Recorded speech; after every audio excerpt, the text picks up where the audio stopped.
Assalamualaikum warahmatullahi wabarakatuh.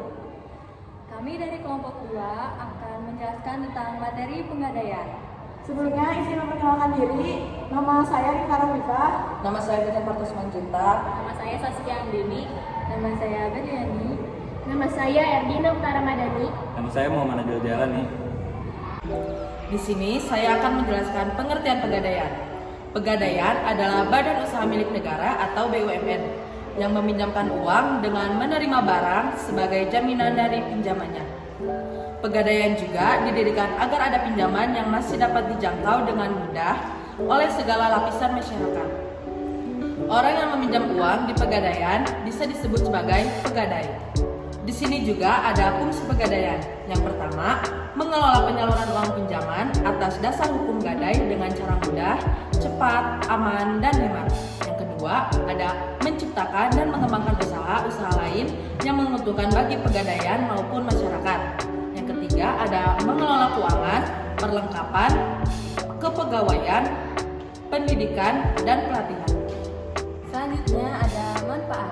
Manfaat utama yang diperoleh oleh nasabah yang meminjam dari pegadaian adalah ketersediaan dana dengan prosedur yang relatif lebih sederhana dan dalam waktu yang lebih cepat, terutama apabila dibandingkan dengan kredit perbankan. Selanjutnya ada ciri-ciri pegadaian. Yang pertama, terdapat barang berharga yang dapat digadaikan. Contohnya ada emas, terus ada sertifikat, misalnya sertifikat rumah atau enggak mobil. Nah, yang kedua, nilai jumlah pinjaman tergantung nilai barang yang digadaikan. Misalnya, kita itu minjam 500 juta.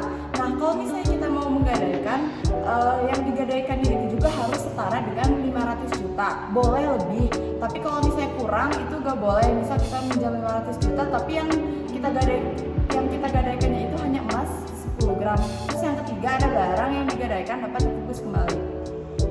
Nah, yang selanjutnya ada mekanisme di pegadaian. Yang pertama ada kunjungi outlet pegadaian terdekat. Yang kedua, siapkan identitas diri berupa KTP dan barang jaminannya. Yang ketiga, isi formulir pengajuan dengan data diri lengkap sesuai dengan KTP.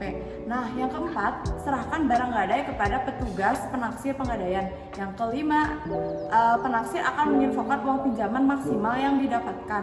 Yang keenam, ada petugas kasir akan memberikan surat gadai atau bisa disebut juga SBG. Terus yang ketujuh, uang diberikan kepada nasabah berupa tunai atau transfer ke rekening. Selanjutnya yaitu ahli taksir. Jadi, jasa taksiran itu salah satu produk jasa yang disiapkan oleh pegadaian. Di pegadaian sekarang bukan cuma bisa gadai barang-barang berharga aja, ada juga pelayanan lainnya. Salah satunya jasa taksiran. Tugasnya, pegadaian jasa taksiran adalah layanan kepada masyarakat yang ingin mengetahui karatase dan kualitas harta perhiasan emas, berlian, dan batu permata, baik untuk keperluan investasi ataupun keperluan bisnis. Dengan biaya yang relatif terjangkau, layanan jasa taksiran ini memudahkan masyarakat mengetahui tentang karatase dan kualitasnya suatu barang berharga miliknya, sehingga tidak mengalami kebimbangan atas nilai pasti perhiasan yang dimilikinya. Saat ini, pegadaian selain menjadi tempat yang memberikan layanan gadai atau pinjaman dengan jaminan barang, pegadaian pun menyediakan layanan jasa jenis lain, diantaranya seperti jasa sertifikasi batu mulia, jasa penitipan barang, jasa konsinyasi emas, dan jasa taksiran.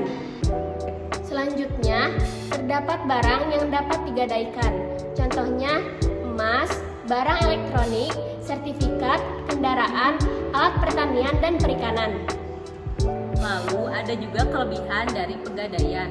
Yang pertama, keanekaragaman barang yang dapat dijadikan jaminan. Yang kedua, tidak perlu membuka rekening seperti tabungan, deposito, ataupun giro. Yang ketiga, memperoleh tenggang waktu pelunasan 2 minggu setelah jatuh tempo tanpa dibebani bunga atau masa tunggu. Yang keempat, angsuran ringan karena tidak ditentukan besarnya sehingga dapat diangsur sesuai kemampuan. Dan yang kelima, prosedurnya sederhana. Terus ada kekurangan pegadaian. Sewa modal pegadaian relatif lebih tinggi dari tingkat suku bunga perbankan. Harus ada jaminan berupa barang bergerak yang mempunyai nilai. Barang bergerak yang digadaikan harus diserahkan ke pegadaian, sehingga barang tersebut tidak dapat dimanfaatkan selama digadaikan. Jumlah kredit gadai yang dapat diberikan masih terbatas. Contoh lembaga gadai, PT Pegadaian Persero, PT HBD Gadai Nusantara, PT Gadai Pinjam Indonesia, PT Sarana Gadai Prioritas, PT Sili Gadai Nusantara, PT Jawa Barat Gadai, PT Pergadaian Dana Santosa, PT Sahabat Gadai Sejati, PT Gadai Mitra Rakyat, PT Pondok Gadai Indonesia. Ini contoh lembaga gadai.